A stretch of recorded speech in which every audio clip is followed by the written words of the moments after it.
Hello students, आप लोग का बहुत बहुत स्वागत है हमारा YouTube channel Rakib online tech पे।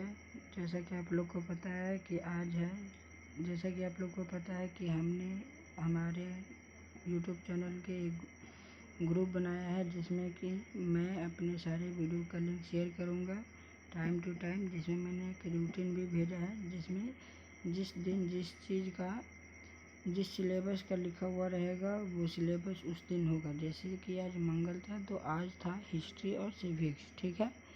मगर किसी कारणवश जो कि हिस्ट्री सुबह की क्लास नहीं हो पाई, मगर आज जो है कि शाम की क्लास हो रही है।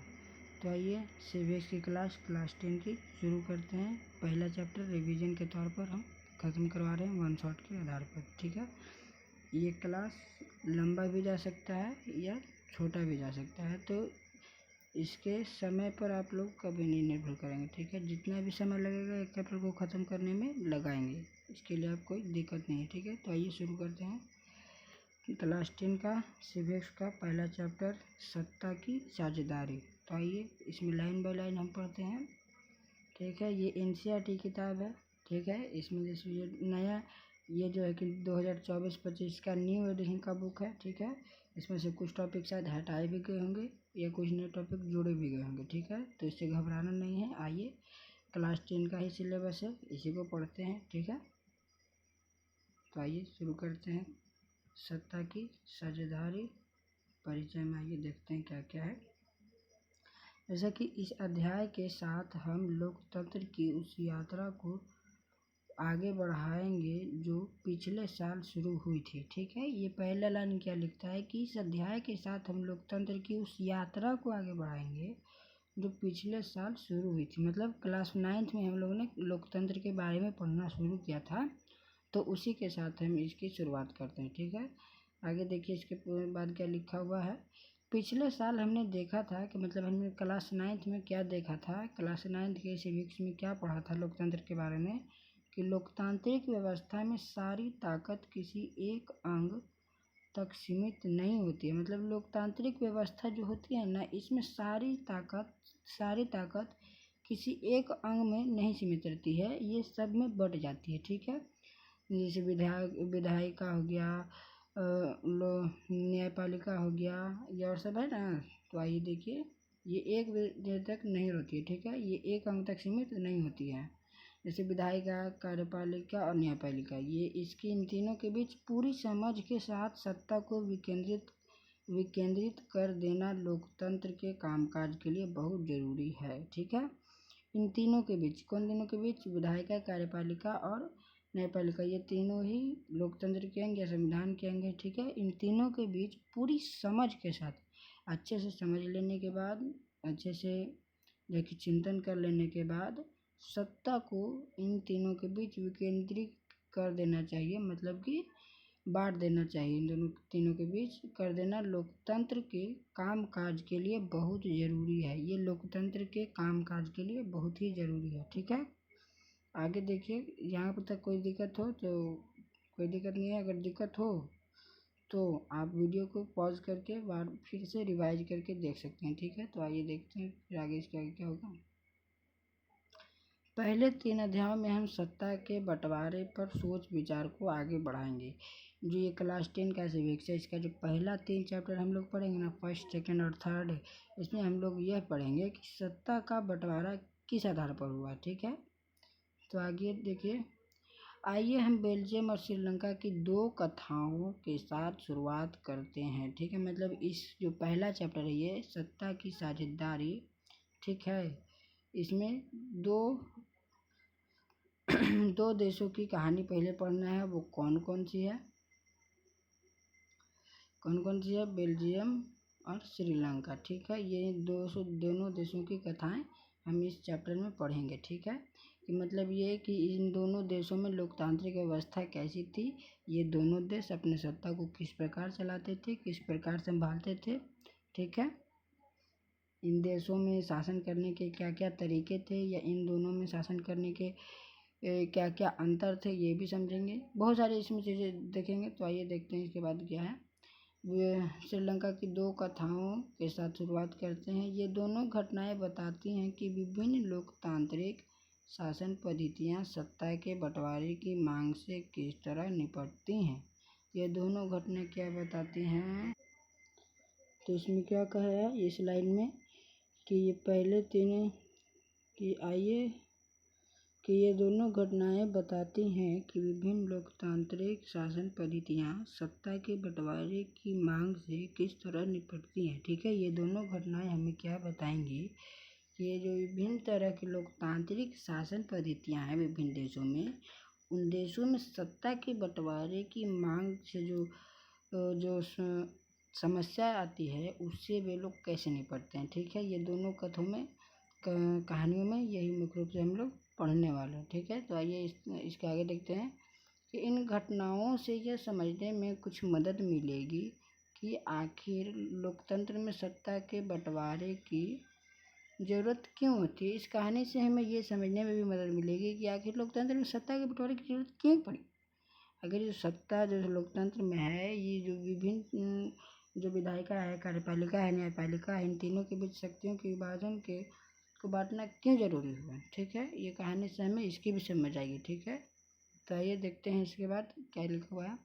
इससे हम सत्ता के बंटवारे के उन रूपों पर बातचीत कर सकेंगे जिनकी चर्चा अगले 2 अध्यायों में की गई है। ठीक है, इससे जो है ना कि हम सत्ता के बंटवारे के उन रूपों पर बातचीत कर सकते हैं, उन रूपों पर जिन रूपों की बात हमारे अगले 2 अध्यायों में की गई है। ठीक है, जिनकी बात हमारे इस सिविक्स के किताब के अगले 2 अध्यायों में की गई है। ठीक है, तो मूल रूप से ये पैराग्राफ कहता है कि इस चैप्टर में आप लोग पढ़ेंगे 2 देशों की कहानी, श्रीलंका और बेल्जियम। ठीक है, अब श्रीलंका और बेल्जियम की कहानी में आपको क्या समझ में आएगा, यही समझ में आएगा कि इन दोनों देशों की लोकतांत्रिक पद्धति या शासन पद्धति किस प्रकार अपनी सत्ता को संभालती है, और ये अपने सत्ता में जब विभाजन करती है, बंटवारा करती है, तो उसके कारण जो विपत्ति उत्पन्न होती है उसका निपटारा किस प्रकार ये लोग करते हैं,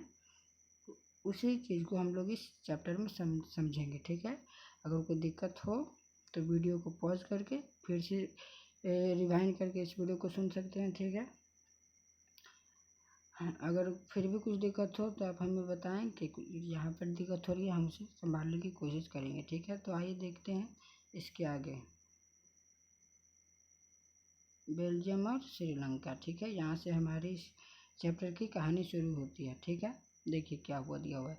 बेल्जियम यूरोप का एक छोटा सा देश है। ठीक है, बेल्जियम किसका एक छोटा सा देश है, यूरोप का। ठीक है, क्षेत्रफल में हरियाणा राज्य से भी छोटा है। ठीक ना, अगर इसके क्षेत्रफल की बात कही जाए बेल्जियम की, तो ये हमारे जो भारत का जो हरियाणा राज्य है, ठीक है, जिसकी राजधानी शायद चंडीगढ़ है, ठीक ना, ये उससे भी छोटा है।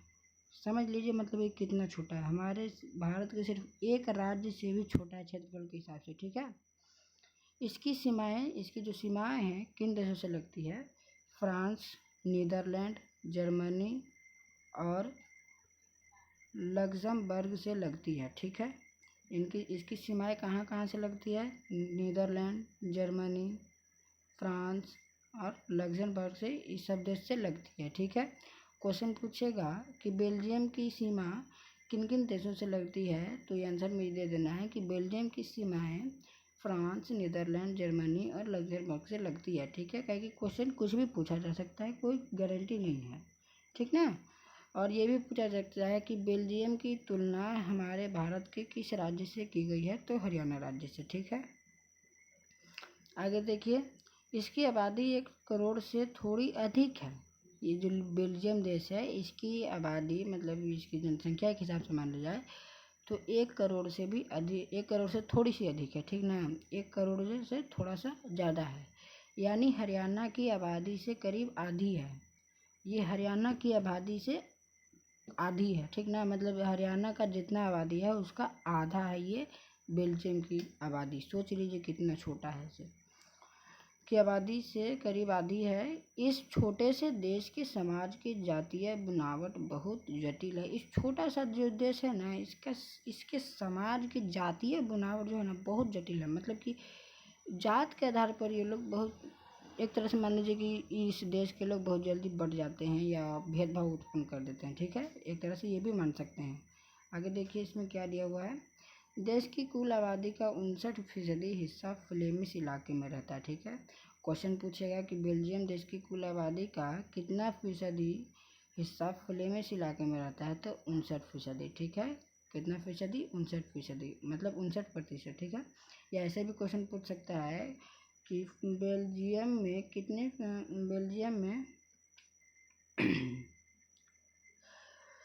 बेल्जियम की कुल आबादी का 59% हिस्सा किस इलाके में रहता है, तो फ्लेमिश इलाके में। या बेल्जियम की कितनी आबादी फ्लेमिश इलाके में रहती है, तो 59%, ठीक है। ये दोनों तरह के क्वेश्चन आपको बता दिए, याद रखिएगा, ठीक है। अगर कोई दिक्कत हो तो आप हमें कमेंट में बता सकते हैं, ठीक है। आगे देखिए एक और हाँ बात, अगर जितने भी बच्चे हमारे यूट्यूब चैनल पर पहली बार हैं तो वो हमारे यूट्यूब चैनल को सब्सक्राइब करके बेल आइकन का प्रेस दबा लें, ताकि आप तक हमारे सभी वीडियो की जानकारी सबसे पहले पहुंचे। और हाँ, हम यूट्यूब पर फ्री में क्लास 10, 9, 8, 7, 6 को पढ़ा रहे हैं, ठीक है।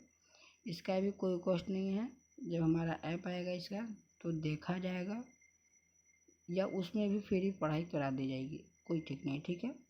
अभी हम ऐप बनवाने के लिए, जैसे ऐप बनवाने की बात अभी हमारी चल रही है, ठीक ना। जैसे ही हमारा ऐप बनेगा तुरंत लॉन्च कर दिया जाएगा, आप लोग उसे डाउनलोड करके वहाँ से भी पढ़ाई कर सकते हैं। वहाँ हमारे PDF भी अपलोड कर दिए जाएंगे। तो आइए आगे देखते हैं। इसके बाद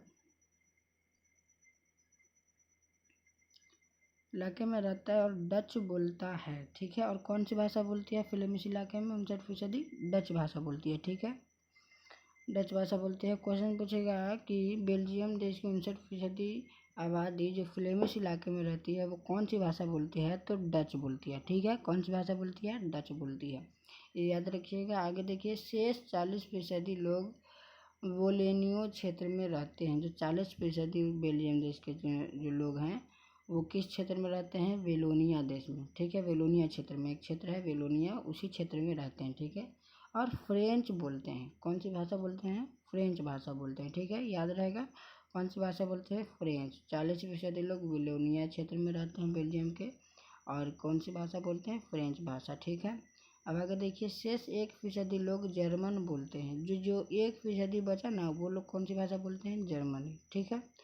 अब राजधानी ब्रुसेल्स के 80% लोग फ्रेंच बोलते हैं। अभी राजधानी है इसकी, उस जो ब्रुसेल्स है उसके 80% लोग फ्रेंच बोलते हैं, ठीक है, फ्रेंच बोलते हैं। और 20% जो है वो लोग डच भाषा बोलते हैं, ठीक है।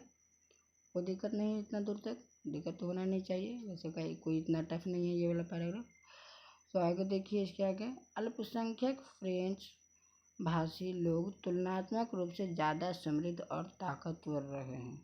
अल्पसंख्यक फ्रेंच भाषी मतलब जो अल्पसंख्यक समाज के लोग, फ्रेंच भाषी लोग मतलब जो लोग फ्रेंच बोलते थे, वे लोग तुलनात्मक रूप से मतलब तुलना की जाए तो ज़्यादा समृद्ध, ज़्यादा विकसित और ताकतवर रहे, ठीक है। वे लोग थोड़ा सा ज़्यादा ताकतवर रहे और ज़्यादा समृद्ध रहे, ठीक है, अन्य लोगों की तरफ। बहुत बाद में जाकर आर्थिक विकास और शिक्षा का लाभ पाने वाले डच भाषी लोगों को इस स्थिति से नाराजगी थी। बहुत बाद में, ठीक ना, बहुत बाद में जब समय बीतता गया तो बहुत बाद में आर्थिक विकास और शिक्षा का लाभ पाने वाले, ठीक है। आर्थिक विकास और शिक्षा का लाभ कौन पाने वाले थे? तो डच भाषी लोग थे, ठीक है। इन लोगों को ये स्थिति से नाराजगी थी, ठीक ना। इन लोगों को इस जो स्थिति थी बनी हुई थी ना, इससे नाराजगी थी। इसके चलते 1950 और 1960 के दशक में फ्रेंच और डच बोलने वाले समूहों के बीच तनाव बढ़ने लगा, ठीक है। देख रहे हैं किस प्रकार तनाव बढ़ने लग रही है। भाषा अलग अलग होने की वजह से ये लोग अपने आप में लड़ने लग रहे हैं। 1950 और 1960 के दशक में ये जो लोग हैं फ्रेंच भाषी और डच भाषी लोग, ये दोनों में तनाव बढ़ने लगे, ठीक है। अब ये जो इन दोनों समुदायों के टकराव का सबसे तीखा रूप ब्रुसेल्स में दिखा। इनका जो सबसे बड़ा खतरनाक रूप दिखा वो कहाँ दिखा? ब्रुसेल्स में, ठीक है। एक विशेष तरह की समस्या थी, ये एक दो है कि विशेष प्रकार की समस्या थी। डच बोलने वाले लोग संख्या के हिसाब से अपेक्षाकृत ज़्यादा थे। अगर संख्या के हिसाब से देखा जाए तो डच बोलने वाले जो लोग थे उनकी संख्या ज़्यादा थी, ठीक है, हिसाब से प्रेक्षक के ज़्यादा थे, लेकिन धन और समृद्धि के मामले में कमज़ोर और अल्पमत थे। मगर जब उनको अगर उनको देखा जाए धन के हिसाब से कि वो कितने अमीर थे या वो कितने विकसित थे, तो इस मामले में अगर उन लोगों को देखा जाए डच भाषी लोगों को, तो वे लोग बहुत कमज़ोर थे, ठीक है। अल्पमत का मतलब कि बहुत कमज़ोर, ठीक है। अल्पमत में मतलब कि कम मत में थे, ठीक है। आइए इस स्थिति की तुलना एक और देश से करें, ठीक है। अब ये जो जितने भी बेल्जियम में जितनी भी घटनाएं घटी, इसकी तुलना एक और देश से की जा रही है। देखिए वो देश कौन सा है, ठीक है। आइए इस स्थिति की तुलना एक और देश से करें, श्रीलंका है, एक द्वीपीय देश है। श्रीलंका एक कैसा देश है, तो द्वीपीय देश, ठीक है, जो तमिलनाडु के दक्षिण तट से कुछ किलोमीटर की दूरी पर स्थित है। श्रीलंका आप लोगों ने देखा ही होगा कि भारत के सबसे निचले हिस्से पर है, दक्षिणी बिंदु पर, ठीक है, सबसे दक्षिणी हिस्से में है ये श्रीलंका लटका हुआ। ये जो कि दक्षिणी तट से तमिलनाडु के दक्षिणी तट से कुछ किलोमीटर की दूरी पर स्थित है, ठीक है। श्रीलंका की आबादी करीब, इसकी जो आबादी है करीब 2 करोड़ है, ठीक है। इसकी जो आबादी है करीब 2 करोड़ है, किसकी, श्रीलंका की, ठीक है, यानी हरियाणा के बराबर। इसकी भी हम तुलना हमारे भारत के हरियाणा राज्य से की जा रही है जनसंख्या के हिसाब से। तो ये कह रहा है कि इसकी जो जनसंख्या है वो 2 करोड़ है, जो कि हमारे भारत के राज्य हरियाणा के जनसंख्या के बराबर है, ठीक है। दक्षिण एशिया के अन्य देशों की तरह, जो दक्षिण एशिया के अन्य देश हैं उसकी तरह श्रीलंका की आबादी में भी कई जातीय समूहों के लोग हैं, ठीक है। जिस तरह बेल्जियम में भी लोग अलग अलग जातियों के लोग समूह में रहते थे, ठीक है, अलग अलग जाति समूह के लोग रहते थे, उसी तरीके से जो है श्रीलंका में भी रहते थे, ठीक है। बाकी देखिए मतलब जातीय समूह का मतलब कि अलग अलग जाति के समूह बना कर, ठीक है। जैसे कोई महार जाति है तो कोई उस जाति में है, कोई मुस्लिम जाति का है तो वो अपना जाति बना के रखे हुए है। तो ये इस तरीके का सब बना के रखता था, ठीक है, दक्षिण एशिया के कुछ देशों में, ठीक है। उसी प्रकार का जो है ना श्रीलंका में स्थिति बना लिया था सब, ठीक है। जातीय समूह के लोग हैं, जातीय समूह के लोग मतलब कि लोग जाति को, एक जाति के लोग एक तरफ रहते थे, ठीक है, एक तरह से ये भी मान सकते हैं आप। आगे देखिए, जातीय समूह के लोग हैं, सबसे प्रमुख सामाजिक समूह सहेलियों का है, ठीक है, जिनकी आबादी कुल जनसंख्या 74% है। एक जो है कि जातीय समूह है वो है सबसे एक सामाजिक समूह, ठीक ना, सहेलियों है, एक सामाजिक समूह है, इसका नाम है सहेलियों। इसकी जो आबादी है ना, आबादी कुल जनसंख्या की 74% है। जो श्रीलंका की कुल आबादी है, कुल जनसंख्या है, उसका 74% इसकी आबादी है सहेलियों की। एक क्षेत्र है मान लीजिए, ठीक है, एक सामाजिक समूह, ठीक है। फिर तमिलों का नंबर आता है, इनके बाद फिर किनका नंबर आता है श्रीलंका में, तमिल का, ठीक है, जिनकी आबादी कुल जनसंख्या में 18% है। तमिलों का श्रीलंका में टोटल प्रतिशत कितना है, 18%, ठीक है, कोई दिक्कत नहीं होना चाहिए, 18% है। तमिलों में भी 2 समूह हैं, श्रीलंकाई मूल के तमिल, तमिल में भी अब दो तरह के जाति के लोग हैं। एक श्रीलंकाई मूल के तमिल है जो कि 13% है, देखिए यहाँ दिया हुआ है। जो श्रीलंकाई मूल के तमिल है उनकी वो कितने प्रतिशत है, तो 13% है, ठीक है। देखिए ये एक जो है कि बेल्जियम के समुदाय और क्षेत्र, ये जो एक बेल्जियम का एक फ़ोटो दे दिया गया है। यहाँ पर ये पीला रंग जो है कि फ्लेमिश बोलने वाले, डच भाषी बोलने वाले इस क्षेत्र में रहते थे, ठीक है, ये जितने भी है। और ये देखिए ये ऑरेंज कलर का ये ब्रुसेल्स राजधानी है, ठीक है। यहाँ भी कुछ लोग बोलने वाले थे, अलग अलग भाषा है, ठीक है।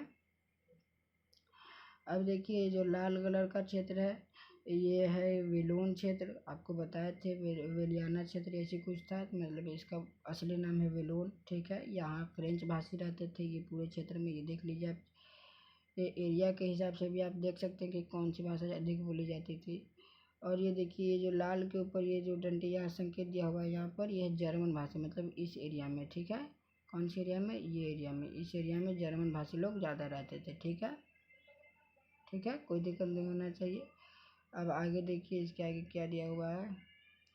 देखिए यहाँ क्या लिखा हो, बेल्जियम और श्रीलंका के मानचित्रों को देखें, इनके किस इलाके में विभिन्न समुदायों की संगीन आबादी नजर आ रही है। ये आप लोग का काम है, ये आप लोग को देखना है। ठीक है, अब आगे देखिए ये क्या दिया हुआ, बात बोले भेद खुले। देखिए क्या दिया हुआ यहाँ पर, एथनिक या जातीय, ऐसा सामाजिक विभाजन जिसमें हर समूह अपनी अपनी संस्कृति को अलग मानता है, यानी यह साझी संस्कृति पर आधारित सामाजिक विभाजन है। किसी भी जातीय समूह के सभी सदस्य मानते हैं कि उनकी संपत्ति समान पूर्वजों से हुई है और इसी कारण उनकी शारीरिक बनावट और संस्कृति एक जैसी है। जरूरी नहीं कि ऐसे समूह के सदस्य किसी एक धर्म के मानने वाले हों या उनकी राष्ट्रीयता एक हो। देखिए ये क्या है, एक तरह से एथनिक या जातीय, ये क्या है, ठीक है, ऐसा सामाजिक विभाजन है। ये एथनिक और जातीय जो है ना, ये विभाजन है, ये कि ऐसा सामाजिक विभाजन है ना जिसमें हर समूह अपनी अपनी संस्कृति को अलग मानता है। ठीक ना, हर समूह, मुस्लिम समूह अलग है, हिंदू समूह अलग है, ईसाई समूह अलग है, सिख समूह अलग है, ये सब समूह अलग अलग समूह, अलग अलग समूह मतलब अलग अलग जात के लोग, ठीक ना, अपनी अपनी संस्कृति को अलग मानता है। ठीक ना, अपनी अपनी संस्कृति को अलग मानता है। ठीक ना, यानी यह साझी जो है संस्कृति पर आधारित सामाजिक विभाजन है। क्वेश्चन पूछ लिया, मतलब जैसे कि 1 नंबरवा में कि एथनिक या जातीय क्या है, या कैसा विभाजन है, तो ऑप्शन में रहेगा जन्म आधारित विभाजन, या संस्कृति पर आधारित सामाजिक विभाजन, या सामाजिक विभाजन। तो ये इसका सही आंसर क्या होगा, संस्कृति पर आधारित सामाजिक विभाजन है एथनिक या जातीय। ठीक है, ये तो आपको बताते चल रहे हैं, आप कंफ्यूज नहीं होइएगा। ठीक है, हम धीरे धीरे बता रहे हैं आपको, जहाँ कंफ्यूज होगा वीडियो को पॉज करिएगा, रोकिएगा, फिर से पीछे जाइएगा, फिर से सुनिएगा। ठीक है, समझ में आएगा, बिल्कुल आएगा समझ में। आप लोग इतने भी भूत नहीं है कि नहीं समझ आएगा, सब समझ में आएगा आप लोग को। ठीक है, आगे देखिए, विभाजन है, किसी भी जातीय समूह के सभी सदस्य मानते हैं कि किसी भी जातीय समूह के जो सभी सदस्य होते हैं ना, वो मानते हैं कि उनकी उत्पत्ति समान पूर्वजों से हुई है। ठीक है, जातीय समूह के जितने भी लोग होते हैं वे लोग मानते हैं कि हमारे जितने भी सदस्य हैं, हम लोगों की उत्पत्ति एक ही पूर्वज से हुई है। ठीक है, ठीक है, हम लोग की एक ही पूर्वज से हुई है और इसी कारण उनकी शारीरिक बनावट और संस्कृति एक जैसी है। इसीलिए उन लोग का मानना है कि हमारी संस्कृति और शारीरिक बनावट एक जैसी है। ठीक है, क्योंकि उन लोग का मानना था कि हमारी उत्पत्ति समान पूर्वज से, मतलब एक ही पूर्वज से हुई है, हमारे पूर्वज एक ही हैं। ठीक है, कोई दिक्कत होना नहीं चाहिए। वैसे हम तो आराम आराम से बताते चल रहे हैं, एक जैसी है। जरूरी नहीं कि ऐसे समूह के सदस्य किसी एक धर्म के मानने वाले हों। ये ऐसा कोई ज़रूरी नहीं है कि ये जो जातीय ये जो है कि जातीय समूह के जो सदस्य हैं ये किसी एक धर्म के मानने वाले हों, ये कोई ज़रूरी नहीं है। ये अलग अलग धर्म को भी मान सकते हैं। ठीक है, या उनकी एक राष्ट्रीयता एक हो। ठीक है, उनकी राष्ट्रीयता भी एक नहीं हो सकती, हो भी सकती है, नहीं भी हो सकती है, इसकी वो गारंटी नहीं है। ठीक है, कोई दिक्कत नहीं होना चाहिए। आगे बढ़ते हैं, देखिए और हिंदुस्तानी तमिल। ठीक है, मतलब यहाँ देखिए, यहाँ से जो अधूरा था, देखिए जो हमारे श्रीलंका में तमिल आबादी थी 18%, उसमें से 2 समूह थे अलग अलग, एक श्रीलंकाई मूल के तमिल जो 13% थे, और हिंदुस्तानी तमिल जो औपनिवेशिक शासनकाल में बागानों में काम करने के लिए भारत से लाए गए लोगों की संतान है। देखिए यहाँ है। ठीक है, जो हिंदुस्तानी तमिल है ये कहाँ से लाए गए थे, देखिए औपनिवेशिक शासनकाल में, ये जो औपनिवेशिक शासनकाल था ना, उसमें बागानों में काम करने के लिए, ठीक है, किस लिए लाया गया था श्रीलंका, बागान में काम करने के लिए भारत से लाए गए थे। ठीक है, उन लोगों की संतान है हिंदुस्तानी तमिल। ठीक ना, मौजूदा श्रीलंका के नक्शे पर गौर करें तो पाएंगे कि तमिल मुख्य रूप से उत्तर और पूर्वी प्रांतों में आबाद हैं। ठीक है, अगर उसका जो है कि श्रीलंका का अगर हम मानचित्र देखते हैं तो उसमें हम पाएंगे, अच्छे से देखेंगे तो पाएंगे कि जो तमिल जो है ना, मुख्य रूप से श्रीलंका के उत्तर और पूर्वी प्रांतों में आबाद है, मतलब उनका उधर थोड़ा सा ज़्यादा वर्चस्व है। ठीक है, कोई दिक्कत नहीं होना चाहिए। आगे देखिए, अधिकतर सिंहली भाषी लोग बौद्ध हैं, ठीक है। जो सिंहली भाषी लोग हैं ना, ये लोग ज़्यादातर बौद्ध हैं, ठीक है। जबकि तमिल भाषी लोगों के में कुछ हिंदू हैं और कुछ मुसलमान हैं, ठीक है। सिंहली भाषी लोग में बौद्ध हैं, जबकि तमिल भाषी के लोगों में जो है ना कुछ हिंदू हैं और कुछ मुसलमान हैं, ठीक है। श्रीलंका की आबादी में ईसाई लोगों का हिस्सा 7% है। श्रीलंका की आबादी में जो है ना ईसाई लोगों का हिस्सा कितना फीसदी है? 7%, ठीक है। और वे सिंहली और तमिल दोनों भाषाएं बोलते हैं। जो ईसाई लोग हैं 7% श्रीलंका की आबादी में, वे लोग कौन कौन सी भाषाएं बोलते हैं? तो सिंहली और तमिल दोनों बोलते हैं, ठीक है। और ये तमिल भाषी में लोग कैसी भाषाएं बोलते हैं? कैसे लोग हैं? हिंदू हैं और मुसलमान भी हैं, ठीक है। और सिंहली भाषी लोग क्या हैं? बौद्ध हैं, ठीक है। ये याद रखिएगा, इसको भुलाइएगा नहीं। आगे देखिएगा, अब ज़रा सोचिए कि ऐसी स्थिति में क्या हो सकता है। ये जो स्थिति बना हुआ है श्रीलंका में अलग अलग बोलचाल का, ये इसकी स्थिति क्या हो सकती है? बेल्जियम में डच भाषी लोग अपनी बड़ी संख्या के बल पर फ्रेंच भाषी और जर्मन भाषी लोगों पर अपनी इच्छाएं थोप सकते थे, ठीक है। बेल्जियम में जो डच भाषी लोग अपनी बड़ी संख्या के बल पर, जो बेल्जियम में डच भाषी लोग थे उनकी संख्या तो ज़्यादा थी, तो अपनी संख्या के आधार पर, बड़ी संख्या के आधार पर फ्रेंच भाषी और जर्मन भाषी लोगों पर अपनी इच्छाएं थोप सकते थे। फ्रेंच भाषी और जर्मन भाषी के लोग कम कम थे इनसे, तो इन पर अपने जो है कि थोप सकते थे ना अपनी इच्छाएं कि वो क्या करवाना चाहते थे। जैसे अंग्रेज हम पर थोपा था कि ये करो, नील की खेती करो, तो वो करो। उसी तरीके से डच भाषी लोग भी फ्रेंच भाषी और जर्मन भाषी लोगों पर भी अपनी इच्छा थोप सकते थे, ठीक है। उनसे अपने काम करवा सकते थे। मगर देखिए इसके आगे क्या हुआ, इससे उनके बीच की लड़ाई और बढ़ जाती है। अगर ऐसा करते तो उनके बीच की लड़ाई और बढ़ जाती, ठीक है। संभव था इससे देश बंट जाता। अब तो भाई लड़ाई होता तो बहुत बड़े स्तर पर होता, और जब बड़े स्तर पर होता तो भाई देश बंटने के पर आ जाता है, ठीक है। और ब्रुसेल्स पर दोनों पक्ष अपना अपना दावा ठोकते हैं, जो कि ब्रुसेल्स राजधानी है बेल्जियम की, उस पर जो है ना कि वो डच भाषी, फ्रेंच भाषी और जर्मन भाषी लोग अपना अपना जो कि दावा ठोकते कि ये मेरा राजधानी होगा, ये मेरा राजधानी होगा, वो मेरा राजधानी होगा, ठीक है। आगे देखिए, अपना दावा ठोकते। श्रीलंका में सिंहली आबादी का बहुमत और ज़्यादा था, ठीक है। जो श्रीलंका है वहाँ में किसकी आबादी ज़्यादा थी? सिंहली आबादी का बहुमत था और ज़्यादा था, ठीक है। और वे लोग मुल्क में अपनी मनमानी चला सकते थे। जो सिंहली आबादी के लोग जो थे ना, वे लोग उस अपने देश में अपनी मनमानी चला सकते थे, ठीक है। मतलब कि अपने मन का जो चाहते वो करवा सकते थे देश में अपने श्रीलंका में।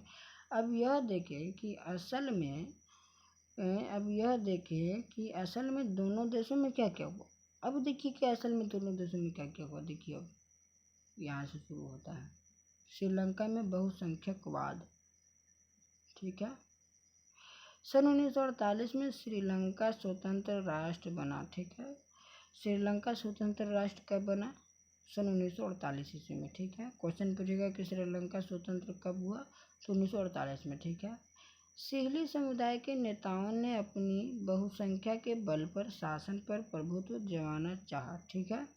सिंहली समुदाय के जो नेता थे, वे लोग अपनी बहुसंख्या के बल पर, मतलब उनकी संख्या ज़्यादा थी, तो अपनी जनसंख्या के ज़्यादा होने के आधार पर शासन पर प्रभुत्व जमाना चाहते थे, मतलब शासन को अपने हाथ में लेना चाहते थे, ठीक है।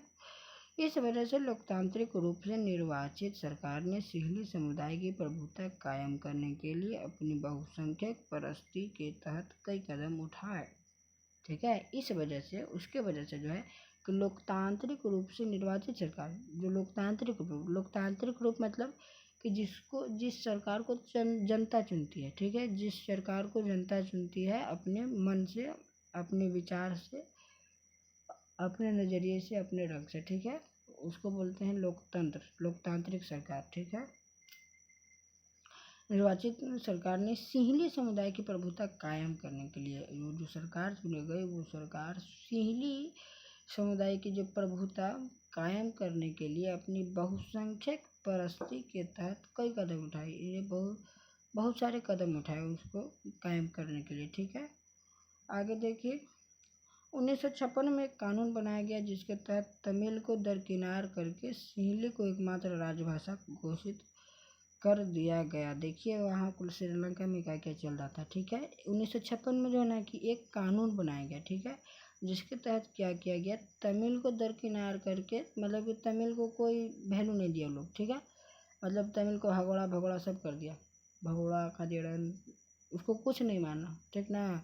और जो सिंहली जात जिसकी जनसंख्या ज़्यादा थी उसको एक राजभाषा घोषित कर दिया, सिंहली को। ठीक है, क्योंकि उन लोगों की जनसंख्या ज़्यादा थी इसलिए उसकी भाषा को राजभाषा घोषित कर दिया। मतलब कि राजभाषा मतलब आप लोग समझ ही रहे होंगे।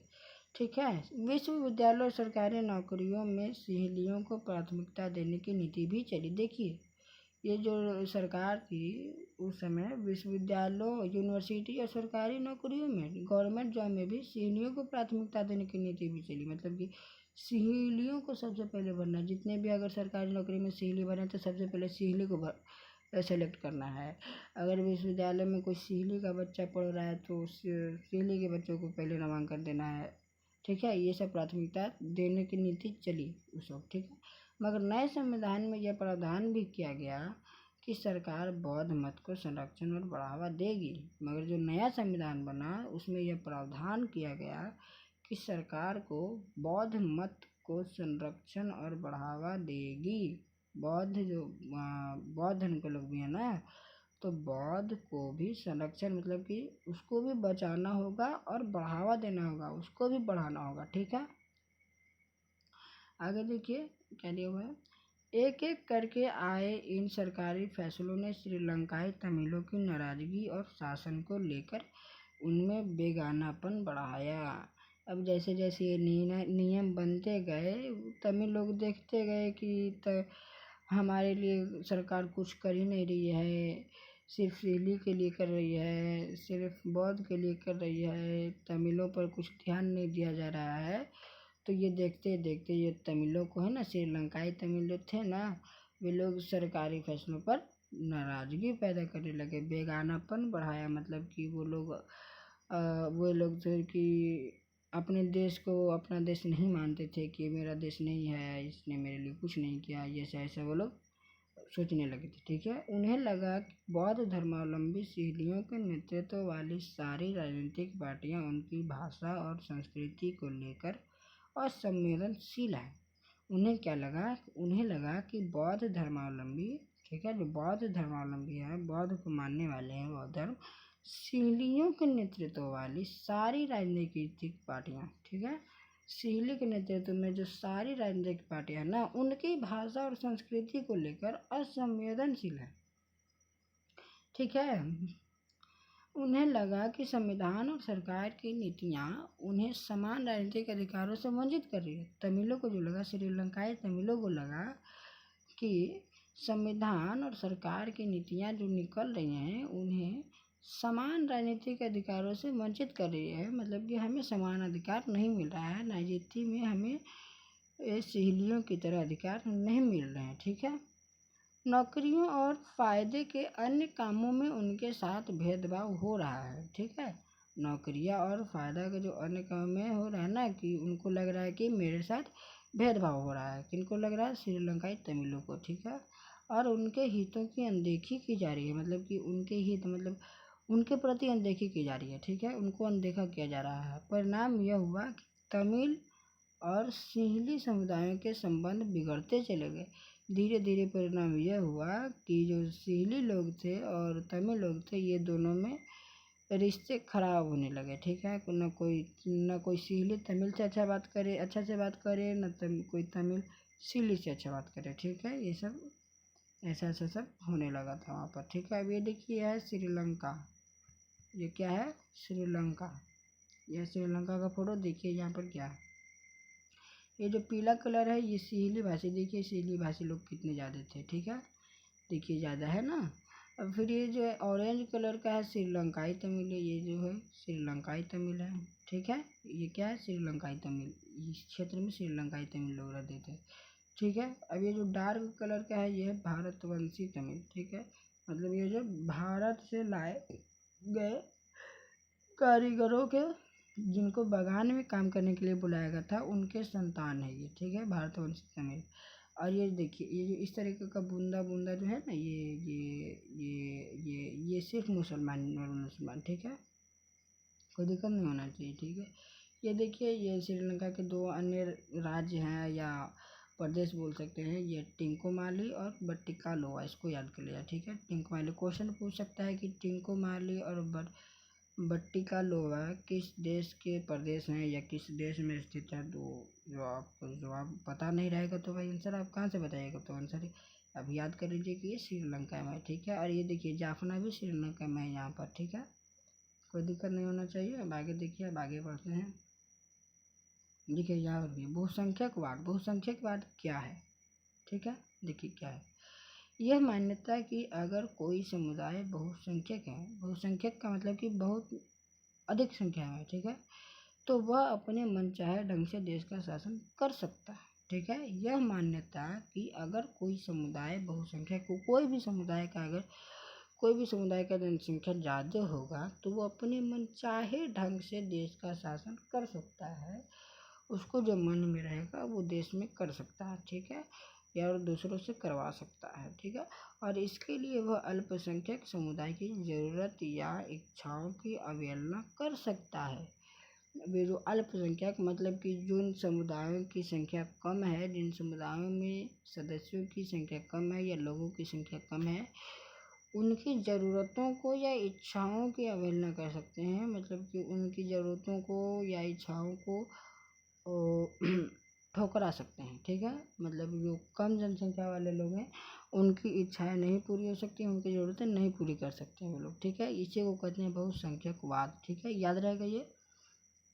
उम्मीद है कि आप लोग याद कर लीजिएगा, ये अच्छा से तो वैसे मैंने बता ही दिया है। अब आगे देखिए यहाँ क्या दिया हुआ है। श्रीलंकाई तमिलों ने अपनी राजनीतिक पार्टियां बनाई, ठीक है। जो श्रीलंकाई तमिल जो थे ना वो लोगों ने अपनी राजनीतिक पार्टी बनाई। अब श्रीलंकाई तमिल भड़क गया, ये लोग अपना अलग से राजनीतिक पार्टी बनाई, ठीक है। और तमिल को राजभाषा बनाने, क्षेत्रीय स्वायत्तता हासिल करने तथा शिक्षा और रोजगार में समान अवसरों की मांग को लेकर संघर्ष किया। ये लोग देखा कि मेरे साथ अत्याचार हो रहा है तो इन्होंने अपने अत्याचार के विरुद्ध एक तरह से कहिए तो आंदोलन किया, आवाज़ उठाया, ठीक है। ये आवाज़ उठाया तो इसके फलस्वरूप इन लोगों ने क्या किया, श्रीलंकाई तमिलों ने अपनी एक राजनीतिक पार्टी अलग बना ली, ठीक है। अब इन लोगों ने ठान लिया कि तमिल को राजभाषा बनाना है।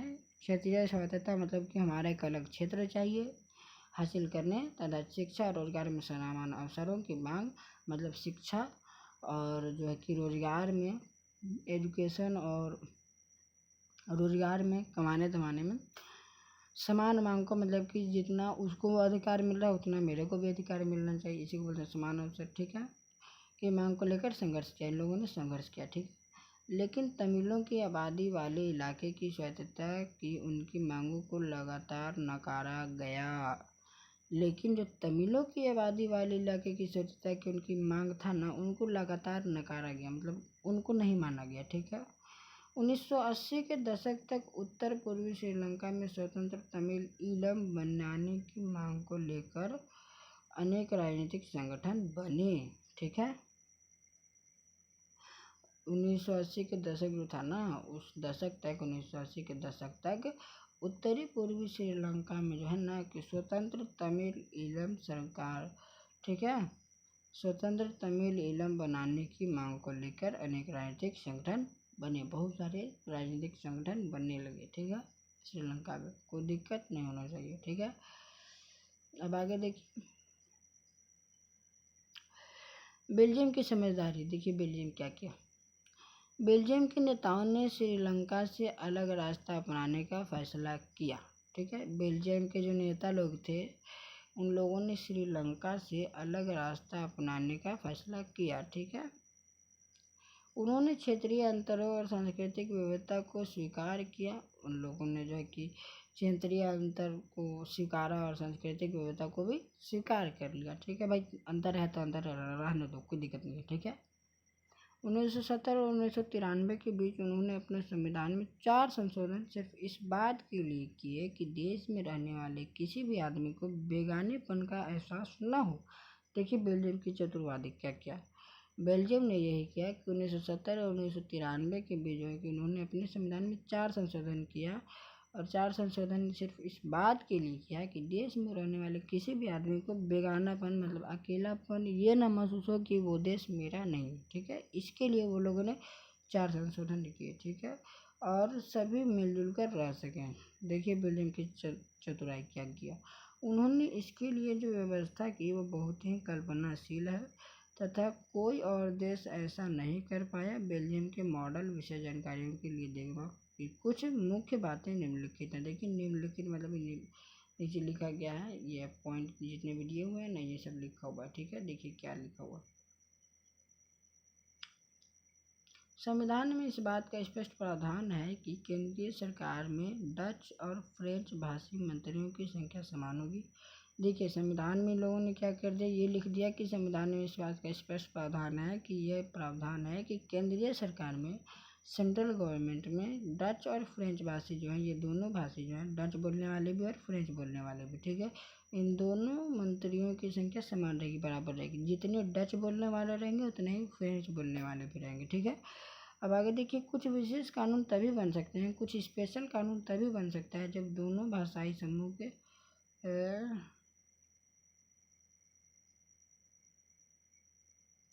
देखिए सॉरी हम लोग तो यहाँ तक छोड़िए दिए। देखिए क्या हुआ यहाँ पे। अच्छा देखिए पहले इसको कर लेते हैं।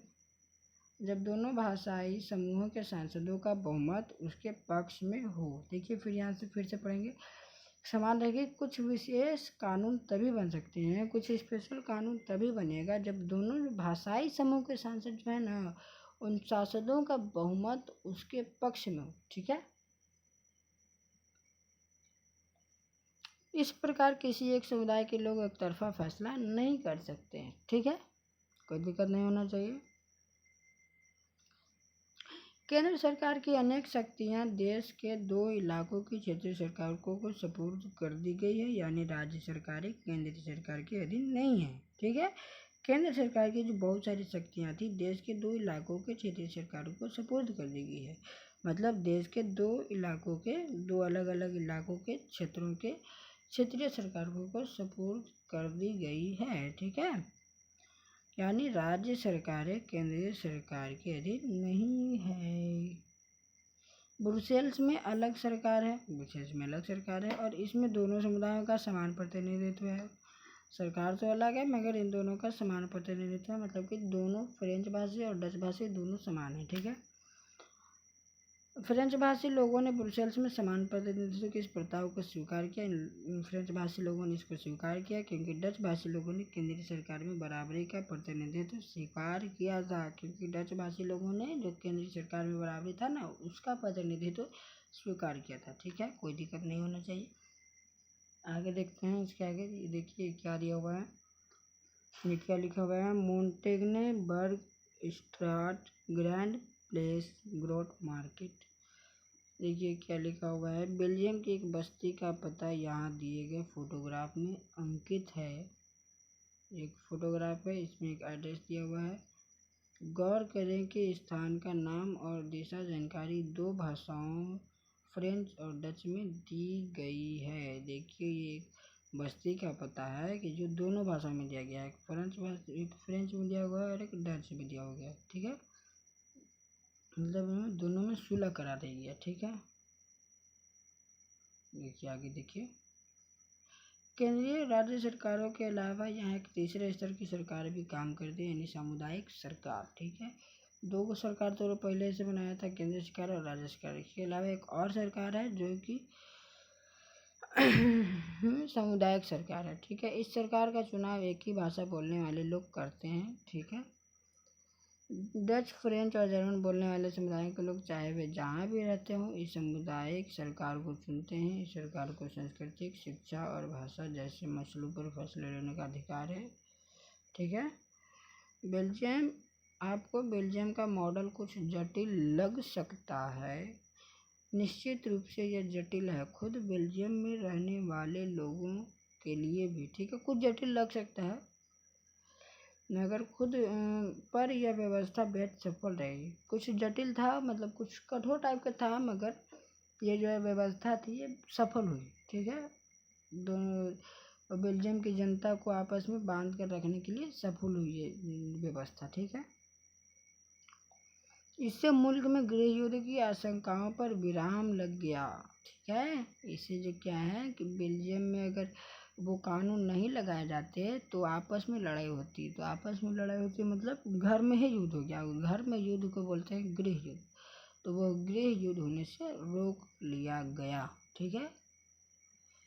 की स्थिति में बेल्जियम भाषा के आधार पर दो टुकड़ों में बट गया था कि गृह शंकाओं के पर विराम लग गया, वरना गृह युद्ध की स्थिति में बेल्जियम भाषा के आधार पर दो टुकड़ों में बट गया होता, ठीक है। अगर गृह युद्ध की स्थिति में अगर आ जाता तो वो बेल्जियम भी भाषा के आधार पर दो टुकड़ों में बढ़ गया होता, ठीक है। जब अनेक यूरोपीय देशों ने साथ मिलकर यूरोपीय संघ बनाने का फैसला किया तो ब्रुसेल्स को उसका मुख्यालय चुना गया, ठीक है। जब अनेक यूरोपीय देशों ने यूरोप में जो कि यूरोप के अलग अलग देशों ने साथ मिलकर एक यूरोपीय संघ बनाने का जो निर्णय किया, फैसला किया, तो उसका मुख्यालय कहाँ बना? ब्रुसेल्स को बनाया, ठीक है। क्वेश्चन पूछेगा कि यूरोपीय संघ का मुख्यालय कहाँ है, तो ब्रुसेल्स, ठीक है, याद रखिएगा, ये भुलाइएगा नहीं, ठीक है। अब आगे देखिए ये क्या है, आगे अखबारनामा। कोई एक अखबार पूरे हफ्ते भर पढ़े और फिर युद्धों और लड़ाइयों की खबरों की कतरनें जमा करें। 5-5 छात्रों के 2 समूह एक साथ ये काम कर सकते हैं। फिर ये आपका जो है कि घर पे काम करने के लिए है, या आप प्रोजेक्ट वर्क ऐसे मान सकते हैं, या आपकी जिम्मेदारी बनती है, अगर करना हो तो कर सकते हैं। देखिए आगे क्या दिया हुआ है, बेल्जियम और श्रीलंका की इन कथाओं से हमें क्या शिक्षा मिलती है। जो बेल्जियम की कहानी थी और श्रीलंका की कहानी थी, तो इन दोनों कहानियों से हमें क्या शिक्षा मिलती है। देखिए क्या शिक्षा का मतलब सीख, हमें क्या सीख मिली, देखिए क्या सीख मिला। दोनों ही देश लोकतांत्रिक है, दोनों ही देश जो है ना कि लोकतांत्रिक है, मतलब दोनों ही देश में सरकार लोकतंत्र के हिसाब से चुनी गई, मतलब जनता के द्वारा चुनी गई, ठीक है। फिर भी सत्ता में साझेदारी के सवाल को उन्होंने अलग अलग ढंग से निपटाने की कोशिश की। फिर भी जो है कि उन्होंने जो है ना कि अलग अलग तरीके से जो है कि निपटाने की कोशिश की, ठीक है। सरकार चुनने का तरीका एक ही है, मगर जो समस्या उत्पन्न हुई दोनों देशों में, दोनों को निपटाने का अलग अलग तरीका है, ठीक है। बेल्जियम के नेताओं को लगा कि विभिन्न समुदाय और क्षेत्रों की भावनाओं का आदर करने पर ही देश की एकता संभव है। इस एहसास के चलते दोनों पक्ष सत्ता में साझेदारी करने पर सहमत हुए, ठीक है। बेल्जियम के नेताओं को जो लगा कि सभी जाति के लोग हैं, सभी समूह के लोग हैं, सभी के भावनाओं का आदर करना चाहिए, ठीक है। जो है कि अगर सभी का अगर भावनाओं का आदर करेंगे तभी देश एकता संभव, देश की एकता संभव है, तभी सब लोग देश के प्रति एकजुट हो सकते हैं, ठीक है। इस एहसास के चलते जब ये एहसास हुआ है बेल्जियम के नेताओं को, इसी एहसास के चलते दोनों पक्ष सत्ता में साझेदारी करने पर सहमत हुए। दोनों समुदाय के लोग सत्ता में साझेदारी की, ठीक है, सहमत हुए। श्रीलंका में ठीक उल्टा रास्ता अपनाया गया। श्रीलंका में क्या हुआ, सीधे उल्टा रास्ता अपनाया गया इसका।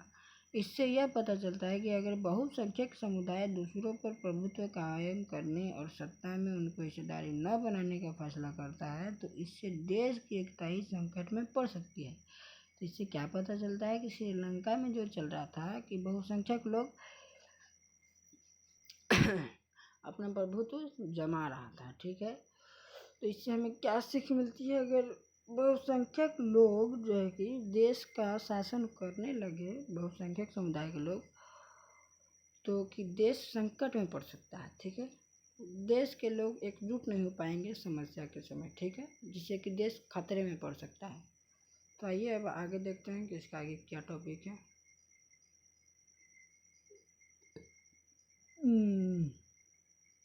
देखिए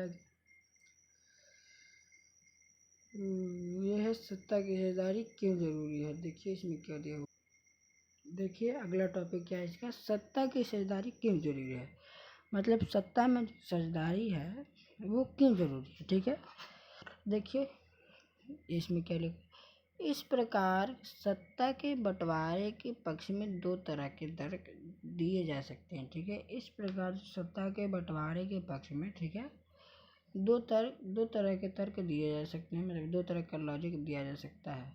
पहला, सत्ता का बंटवारा ठीक है क्योंकि इससे विभिन्न सामाजिक समूहों के बीच टकराव का अंदेशा कम हो जाता है। ठीक है, पहला तो लॉजिक ये भी हो सकता है कि सत्ता का बंटवारा ठीक है, मतलब कि सत्ता का बंटवारा ठीक है, होना चाहिए क्योंकि इससे विभिन्न सामाजिक समूहों के बीच टकराव का अंदेशा कम हो जाता है। ठीक है, तो इससे क्वेश्चन भी कई बार पूछ चुका है मैट्रिक में या बोर्ड एग्जाम में कि सत्ता की साझेदारी सही है क्यों, ऑप्शन दे देगा फलना ढेरना, इसमें से एक ऑप्शन ये भी रहेगा क्योंकि ये इससे विभिन्न सामाजिक समूह के बीच टकराव का अंदेशा कम होता है, तो आंसर यही होगा, सही है ये भी, क्योंकि सत्ता में साझेदारी कर देने से विभिन्न समूह के उन लोगों को समानता मिल जाती है। ठीक है, जब लोगों को समानता मिल जाएगी तो लोग लड़ाई झगड़े क्यों करेंगे। ठीक है, समानता के साथ इज्जत के साथ काम करेंगे। ठीक है, जब सत्ता में साझेदारी हम सही से नहीं करेंगे और किसी एक समुदाय को हम उसमें भाग नहीं लगने देंगे तो वो उस पार्टी के प्रति जो है कि बहुत उदास हो जाएगा, या उसको लगेगा कि ये देश हमको नहीं मान रहा है, ये देश मेरा नहीं है, ये सब गलत विचार आने लगेंगे देश के प्रति। ठीक है, जिससे कि बाद में गृह युद्ध हो सकते हैं, देश में ही लोग अपने आप में ही लड़ने लग सकते हैं, जिससे कि देश कमज़ोर पड़ सकता है। ठीक है, समझ में आया, कोई दिक्कत नहीं ना।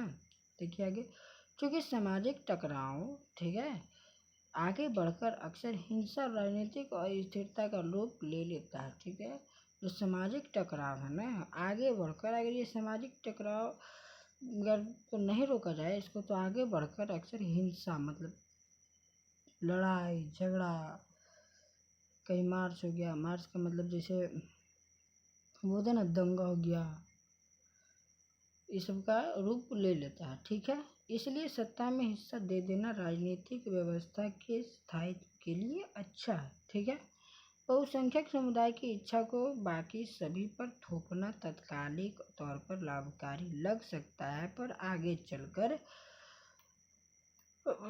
यह देश की अखंडता के लिए घातक हो सकता है। ठीक है, मतलब ये क्या कहना चाहता है कि बहुसंख्यक समुदाय की इच्छा को बाकी सभी पर थोपना तत्कालिक तौर पर लाभकारी लग सकता है, मतलब उस समय के लिए तो लाभ लग सकता है लाभकारी कि ये ठीक हो रहा है, मगर ये आगे चलकर बहुत घातक रूप ले सकता है। ठीक है, बहुसंख्यकों का अत्याचार सिर्फ अल्पसंख्यकों के लिए ही परेशानी पैदा नहीं करता, अक्सर ये बहुसंख्यकों के लिए भी हानिकारक होता है। ये सिर्फ अल्पसंख्यक को ही परेशान नहीं करते हैं, ये कभी बहुसंख्यक के लिए भी ये परेशानी बन जाते हैं। ठीक है, आगे देखिए इसमें क्या दिया हुआ है, सत्ता का बंटवारा। ठीक है, सत्ता का बंटवारा लोकतांत्रिक व्यवस्थाओं के लिए ठीक है। जो सत्ता का जो बंटवारा है लोकतांत्रिक व्यवस्था के लिए ठीक है। इसके पक्ष में एक और बात कही जा सकती है, और वह बात कहीं ज़्यादा गहरी है। सत्ता की साझेदारी दरअसल लोकतंत्र की आत्मा है। एक बात कही गई है कि सत्ता की साझेदारी दरअसल लोकतंत्र की आत्मा है। ठीक है, अब ऐसा क्यों कहा गया, देखिए अगर इसमें दिया हुआ होगा तो ठीक है, नहीं तो फिर बताते हैं इसमें। देखिए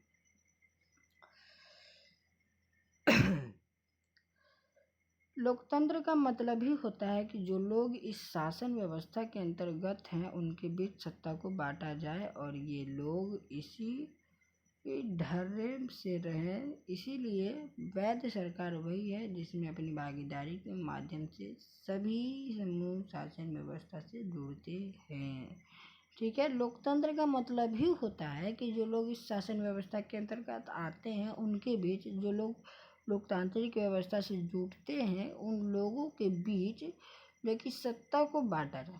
ठीक है, सत्ता को बांटा जाए और ये लोग इसी ढाढ़ा से मत रहे, मतलब कि इसी जरिए रहें। ठीक है, इसीलिए वैध सरकार वही है, मान्य सरकार वही है जिसमें अपनी भागीदारी के माध्यम से सभी समूह शासन व्यवस्था से जुड़ते हैं, कि जिसमें वैसा प्रतिनिधि जो सभी समुदायों को एक साथ जुड़ के रखता हो। ठीक है, ये बात है, ठीक है। अब देखिए आगे, इन दो तर्कों में से एक को हम युक्तिपरक और दूसरे को नैतिक तर्क कह सकते हैं, ठीक है। ये जो दो तर्क दिया गया उसको हम एक को कह सकते हैं युक्तिपरक और दूसरे को क्या कह सकते हैं, नैतिक तर्क, ठीक है। युक्तिपरक या समझदारी का तर्क लाभकर परिणामों पर जोर देता है, जबकि नैतिक तर्क सत्ता के बंटवारे के अंतर्भूत महत्व को बताता है, ठीक है। युक्तिपरक या समझदारी का तर्क ये जो क्या है, लाभकर परिणाम पर जोर देता है, मतलब कि उससे क्या लाभ है उस पर जोर देता है, ठीक है। जबकि जो नैतिक तर्क है ये सत्ता के बंटवारे के अंतर्भूत महत्व को, मतलब कि अंदर के महत्व को, उसका मेन महत्व क्या है, मुख्य महत्व क्या है उसको बताता है, ठीक है, नैतिक तर्क, ठीक है। आगे देखिए एनीते बेल्जियम के उत्तरी इलाके के एक डच माध्यम के स्कूल में पढ़ती है। ये आपको जो है कि कहानी एक बार पढ़ लीजिएगा। देखिए युक्तिपरक क्या है, हानि लाभ का सावधानी पूर्वक हिसाब लगाकर लिया गया फैसला, मतलब वैसा फैसला जिसमें हानि का भी ख्याल हो कि मेरा हानि भी नहीं हो, वैसा फैसला जिसमें मेरे लाभ का भी ख्याल हो कि मेरा लाभ भी हो, ठीक है, लाभ भी हो। पूरी तरह से नैतिकता पर आधारित फैसला अक्सर इसके उलट होता है, ठीक है। जो पूरी तरह से नैतिकता पर आधारित फैसला होता है ठीक इसके उल्टा होता है, ठीक है। मतलब न इसमें अपना लाभ न हानि कुछ नहीं देखा जाता, सिर्फ इसके महत्व को देखा जाता है, ठीक है, नैतिक तर्क में। और ये युक्तिपरक तर्क में लाभ हानि के फायदों को देखा जाता है, ठीक है। कोई दिक्कत, जैसे आप लोग मेरे साथ जुटेंगे तो आप लोग पहले सोच रहे होंगे कि इसके साथ जुटने से मेरे को क्या फ़ायदा हुआ। अगर हम इनके चैनल को सब्सक्राइब करेंगे तो इनको फ़ायदा होगा, हमको क्या फ़ायदा हुआ, ये आप लोग के मन में आया होगा ना। हम इनके वीडियो को लाइक करेंगे तो हमको क्या होगा, इनको फ़ायदा होगा। हम इनके वीडियो को शेयर करेंगे, हम इनके वीडियो पर कमेंट करेंगे तो हमको क्या फ़ायदा होगा, इनको फ़ायदा होगा। मगर जो हम बता रहे हैं इससे किसको फ़ायदा होने वाला है, हमको या आपको, श्योरली आपको, क्योंकि ये आपके सिलेबस का चीज़ है, या हम आपको आपके सिलेबस की चीज़ आपको बता रहे हैं, ठीक है। इसमें तो कुछ दूसरा चीज़ है नहीं। अब इसमें भले ही कुछ अगर कमो बेशी हो जा रही है तो वो थोड़ा बहुत होता है, उसके लिए तो आप हमें, अगर हमारी वीडियो अच्छी लगे तो आप हमें कमेंट में ज़रूर बताएं कि कैसा लगा वीडियो। अगर अच्छी नहीं लगे फिर भी बताएं, जैसा भी लगे आपको वीडियो हमारा ज़रूर बताएं। अगर कुछ कमी लगे तो कमी बताएं, अगर अच्छा लगा तो अच्छी बताएं। तो आप जैसा हमको बताएंगे हम उसी तरीके से और अच्छा करने की कोशिश करेंगे आपके लिए, ठीक है। हम सोचते हैं कि आपको हम अपना बेस्ट दें, ठीक है, जितना भी सोचते हैं कि हम अपनी जान लगा दें आप लोगों के लिए, ठीक है। बस आप लोग को कमी नहीं होना चाहिए। जब आप लोग एग्ज़ाम में जाएं तो आप लोग वहाँ ये नहीं सोचें कि हम लोग रागिब भाई के साथ जुटे, हम इतने दिन पढ़े उनके साथ मगर फिर भी मेरा कुछ फ़ायदा नहीं हुआ, नहीं। जब आप लोग मेरे साथ जुटे हुए हैं, जो मेरे इतने सब्सक्राइबर भी हुए हैं, मेरे पर विश्वास किए हुए हैं, आप लोग बस मेरे साथ ऐसे जुटे रहिए। आप लोग को भरोसा बस मेरे ऊपर रखे रहिए कि हम आप लोग को ज़रूर एग्ज़ाम में सफल दिलाएंगे, ठीक है। आप लोग को नहीं, छठा से जो 9th में भी हो उनको भी फाइनल एग्ज़ाम में लाभ पहुंचेगा, ठीक है। बस आप लोग मेरे साथ यूँ ही जुटे रहिए, ठीक है। कुछ लोगों को लगेगा कि बीच में क्लास छोड़ दिया इससे क्या होगा, ये तो क्लास कंटिन्यू कर नहीं रहा है, तो बताएंगे उसका रीज़न, ठीक है। अभी तो रीज़न उसका बता नहीं सकते हैं, बताएंगे उसका रीज़न क्यों बताएंगे, ठीक है। तो आप लोग बस हमारे साथ ऐसे ही जुटे रहिए और नैतिकता के साथ जुटे रहिए, ठीक है। तब आगे बढ़ते हैं इस टॉपिक के साथ कि क्या है इसके आगे। अब देखिए खलील की उलझन, ये क्या है भाई, खलील की उलझन, ठीक है। देखो क्या है, ये कहानी है, ठीक है। ये जो खलील नाम का एक लड़का होगा, ठीक है, ये कहानी आप पढ़ लीजिएगा, ये आप लोग का होमवर्क है, ठीक है, ये आप पढ़ लीजिएगा, ठीक है। कोई दिक्कत है ना, नहीं होगा तो इसको भी हम एक तरीके से अलग से वीडियो बना के इसको हम पढ़ा देंगे, ठीक है, ठीक है। अब आगे देखिए ये वाला टॉपिक क्या है, ये सत्ता की साझेदारी के रूप, मतलब सत्ता जो है उसकी साझेदारी के रूप क्या क्या हो सकते हैं, ठीक है। ये आपका होमवर्क है, ठीक है, होमवर्क अब आगे आइए, देखिए ये वाला टॉपिक क्या है। सत्ता की हिस्सेदारी के रूप। देखिए सत्ता की हिस्सेदारी के रूप क्या क्या हो सकते हैं। राजनीतिक सत्ता का बंटवारा नहीं किया जा सकता, ठीक है। राजनीतिक जो सत्ता है उसका बंटवारा नहीं किया जा सकता, ठीक है। इसी धारणा के विरुद्ध सत्ता की साझेदारी का विचार सामने आया था। इसी धारणा के विरुद्ध, ठीक है, ये जो धारणा दी गई थी कि राजनीतिक सत्ता का बंटवारा नहीं किया जा सकता, इसी धारणा के विरुद्ध सत्ता की साझेदारी का विचार सामने आया था, ठीक है। इसी धारणा के विरुद्ध आया था, ठीक है। लंबे समय से यही मान्यता चली आ रही थी कि सरकार की सारी शक्तियां एक व्यक्ति या किसी खास स्थान पर रहने वाले व्यक्ति समूह के हाथ में रहनी चाहिए। शुरू से ये मान्यता आ रही थी कि ये जो सरकार की सारी शक्तियां एक व्यक्ति या किसी स्थान या किसी खास स्थान पर जो एक व्यक्ति समूह है उसके हाथ में रहनी चाहिए, ठीक है। किसी एक खास व्यक्ति समूह के हाथ में या किसी एक खास पद पर स्थापित व्यक्ति के हाथ में, ठीक है, सरकार का सारा कार्य होना चाहिए, ठीक है। अगर फैसले लेने की शक्ति बिखर गई तो तुरंत फैसले लेना और उन्हें लागू करना संभव नहीं होगा। ये भी जो है कि पहले से चला आ रहा था कि अगर फैसला लेने का शक्ति बिखर गया, मतलब फैसला लेने का शक्ति अगर हम बांट दें तो फैसला लेने में देर होगा और उन्हें लागू करना जल्दी संभव नहीं होगा, ठीक है। लेकिन लोकतंत्र का एक बुनियादी सिद्धांत यह है कि जनता ही सारी राजनीतिक शक्ति का स्रोत है, ठीक है। लोकतंत्र का एक बुनियादी सिद्धांत यह है कि जनता ही जो है ना कि सारी राजनीतिक शक्ति का स्रोत है। वो कैसे? क्योंकि जनता ही हमें सबसे पहले मुखिया के वोट में जिताती है, वार्ड के वोट में जिताती है, विधायक का चुनाव करती है, विधायक मुख्यमंत्री का चुनाव करते हैं, जनता संसद का चुनाव करते हैं, संसद ही प्रधानमंत्री का चुनाव करते हैं। तो जब हम इन लोग को चुनेंगे तभी ना ये लोग प्रधानमंत्री को चुनेंगे। प्रधानमंत्री कौन होता है? लोकसभा के बहुमत दल का नेता। बहुमत दल कौन होगा? जब हम जिस पार्टी को ज़्यादा वोट देंगे, जिस पार्टी के लोगों को ज़्यादा जिताएंगे, आम जनता, तो जिस पार्टी की जनता को, जिस पार्टी के आदमी को, सदस्यों को जनता जिताएगी उस पार्टी की सरकार बनेगी। और जिस पार्टी की सरकार को नहीं जिताएगी उसकी सरकार नहीं बनेगी। तो इसे ही ना हुआ, अगर जनता चाहेगी तो सरकार बनेगी, जनता नहीं चाहेगी तो नहीं बनेगी, बात खत्म, ठीक है। और मुख्यमंत्री कौन होता है? तो बहुमत दल का नेता, ठीक है। ये कन्फ्यूजन हो रहा है विधानसभा का या राज्यसभा का, कुछ ऐसा ही होना चाहिए इसको। वैसे एक बार मैं अपना नोट्स देख लूँगा तो आपको फिर इसके बारे में बता दूंगा विस्तार से, ठीक है। इसमें लोग स्वशासन की संस्थाओं के माध्यम से अपना शासन चलाते हैं, ठीक है। इसमें जो लोग हैं, आम लोग हैं, अपनी स्वशासन की संस्थाओं के माध्यम से अपना शासन चलाते हैं। एक अच्छे लोकतांत्रिक शासन में समाज के विभिन्न समूह और उनके विचारों को उचित सम्मान दिया जाता है। लोकतांत्रिक शासन में जो है ना कि समाज के विभिन्न समूहों को और उनके विचारों को, ठीक है, विभिन्न समूहों को के लोग जो है उनको और उनके विचारों को भी ना जो उचित सम्मान दिया जाता है, मतलब सबकी बातों को माना जाता है, सुना जाता है, ठीक है। सबकी बातों को एक जगह रखा जाता है, सुना जाता है सबकी बातों को, ठीक है। और सार्वजनिक नीतियां तय करने में सबकी बातें शामिल होती है। जब किसी सामाजिक चीज़ के लिए हम किसी नेता को चुनने के लिए बहुत सारे लोगों को बुलाते हैं तो सबकी राय ली जाती है और एक जो सबके फैसला होता है वो एक होता है, ठीक है। सबका फैसला किसी एक मिल जाता है, तो जो सबका फैसला होता है जिसमें सबकी बात मानने की होती है वही मान्य होता है, ठीक है। ये आप लोगों ने देखा होगा, ठीक है।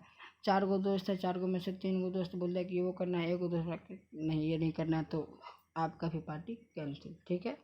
तो जब चारों दोस्त मानेगा तभी वो बात मनाएगा, नहीं तो ऐसे नहीं मनाता है, ठीक है। आगे देखिए, बातें शामिल होती है, इसलिए उसी लोकतांत्रिक शासन को अच्छा माना जाता है जिनमें ज़्यादा से ज़्यादा नागरिकों को राजनीतिक सत्ता में हिस्सेदारी बनाया जाए, ठीक है। कोई दिक्कत इतना दूर? अब ये चैप्टर लगता है कुछ देर में ख़त्म ही होने वाला है, तो आइए चलिए कुछ लास्ट टॉपिक बचे हुए हैं इतने, बस इतना ही बचा हुआ है, इतना बचा हुआ है तो इसको आज ख़त्म ही कर देते हैं, ठीक है। बस आप लोग मेरे साथ थोड़ा जल्दी रहे, अब थोड़ा सा जल्दी चलेंगे, ठीक है। थोड़ा सा आप लोग दिमाग खोल कर रहे हो।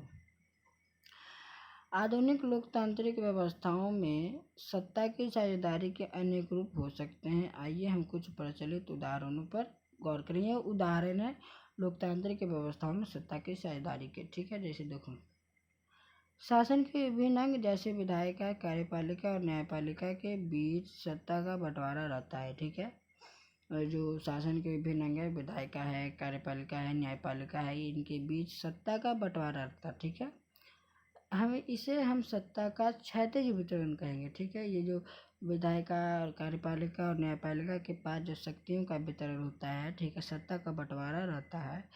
ठीक है, तो इसको कौन सा वितरण कहेंगे हम लोग? क्षैतिज वितरण कहेंगे। ठीक है, क्योंकि इसमें सरकार के विभिन्न अंग एक ही स्तर पर रहकर अपनी अपनी शक्ति का उपयोग करते हैं। क्योंकि ये जो क्योंकि जो इसमें जो सरकार के विभिन्न अंग है ना, एक ही स्तर पर रहकर अपनी अपनी शक्ति का उपयोग करते हैं। ठीक है, एक ही स्तर पर रह करके। ठीक है, ऐसे बंटवारे से यह सुनिश्चित हो जाता है कि कोई भी एक अंग सत्ता का असीमित उपयोग नहीं कर सकता है।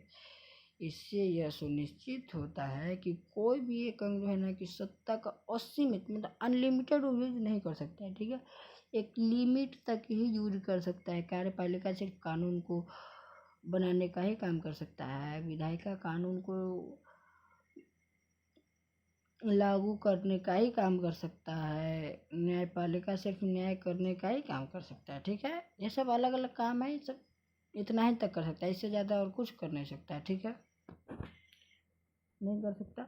हर अंग दूसरे पर अंकुश रखता है, मतलब एक दूसरे पर अंकुश है, एक दूसरे पर आधारित है। ठीक है, इससे विभिन्न संस्थाओं के बीच सत्ता का संतुलन बनता है। ठीक है, जो कि विभिन्न संस्थाओं के बीच लोकतंत्र का संतुलन बना रहता है। ठीक है, लोकतांत्रिक संस्थाओं के बारे में 9वीं कक्षा में पढ़ते हुए हमने देखा था कि हमारे देश में कार्यपालिका सत्ता का उपयोग करती जरूर है, पर यह संसद के अधीन कार्य करती है।